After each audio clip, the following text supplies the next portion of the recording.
This article first appeared on the Brookings Institution site. At some point in 2019, if not sooner, a Republican senator may walk into the Oval Office and say to President Trump, "Mr. President, we don't have the votes," at which point the Trump presidency will end in a resignation or a conviction in the Senate. This scenario actually occurred 43 years ago this summer when Republican Senator Barry Goldwater walked into the Oval Office and told Republican President Richard Nixon that they didn't have the votes in the Senate to save his presidency. Daily emails and alerts get the best of Newsweek delivered to your inbox following impeachment in the House. A trial takes place in the Senate. Conviction requires 2/3 of the Senate, and by my count there are already 12 senators who have shown a willingness to take on the president where they believe he is in the wrong. If you add that to the 48 Democrats in the Senate who have shown no inclination to work with this president, Donald Trump could be 6 votes away from conviction in the Senate. Sen. Lindsey Graham RSC and Sen. John McCain Raz. Listen on Capitol Hill in Washington, D.C., the 6th of December 2012. Alex Wongetti. Of course, this assumes that the forces now in motion continue on their same trajectory and result in an impeachment vote. They are the investigations into the Trump campaign, evidence of weakness in the Republican base, historical trends indicating a possible Democratic takeover in the House, and, last but not least, defiance in the Senate. 1. This last trend should be particularly worrisome for the president.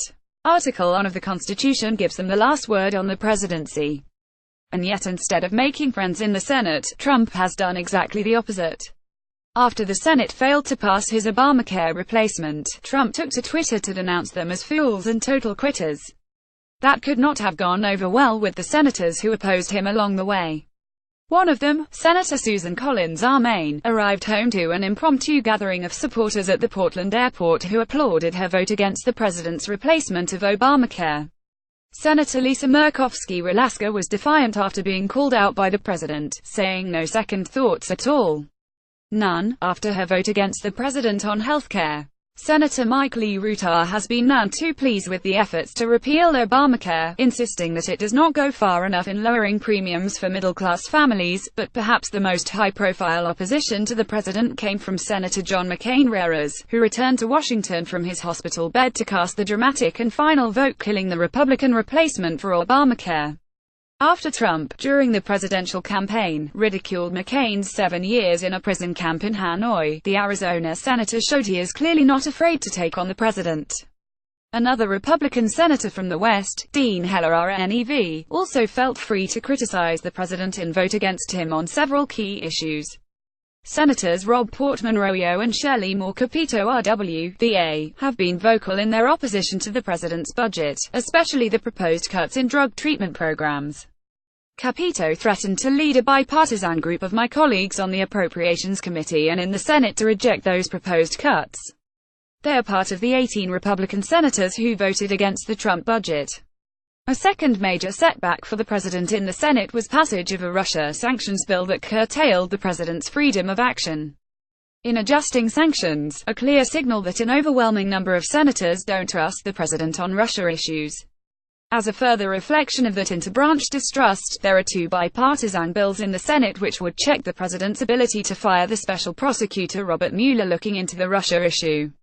One is sponsored by Senator Thom Tillis RNC and Senator Christopher Coons DDEL, and the other by Senator Lindsey Graham RSC and Senator Cory Booker DNJ. Senator Graham has gone so far as to warn the president that firing Mueller would mark the beginning of the end of the Trump administration. And then there is the man who used to be the president's closest friend in the Senate, Jeff Sessions, who endorsed Trump when no one else would and became his attorney general only to suffer weeks of embarrassing insults from the president. Senators such as Chuck Grassley Iowa have defended Sessions against the president, warning that if Sessions is fired there will not be a confirmation hearing for another attorney general this year. Senator Rand Paul RKY has been a consistent thorn in President Trump's side, repeatedly questioning his foreign policy appointments and insisting in an opt. Make no mistake, no matter who is president or what their party is, it is my firm belief that the president needs congressional authorization for military action, as required by the Constitution. Finally, Senator Jeff Flake, Rares, wrote an entire book accusing President Trump of abandoning conservative Republican principles. Flake is facing a tough re-election race, and his book Conscience of a Conservative, the same title used by his hero Senator Barry Goldwater 57 years ago, is either a Hail Mary play, a genuine attack on what Trump has done to his party, or both. In it he writes, "Never has a party so quickly or easily abandoned its core principles as my party did in the course of the 2016 campaign. These 12 Republicans have no fear of the president." You could probably add Senator Cory Gardner-Arcolo, who is up for re-election in 2020 and whose state also voted for Clinton in 2016.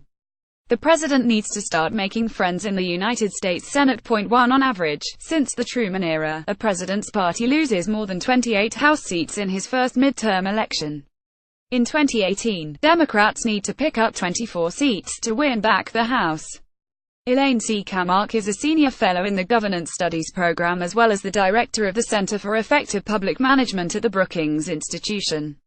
She is the author of Primary Politics: Everything You Need to Know About How America Nominates Its Presidential Candidates, Why Presidents Fail and How They Can Succeed Again, How Change Happens, or Doesn't, the Politics of U.S. Public Policy and the End of Government as We Know It, Making Public Policy Work. Brookings.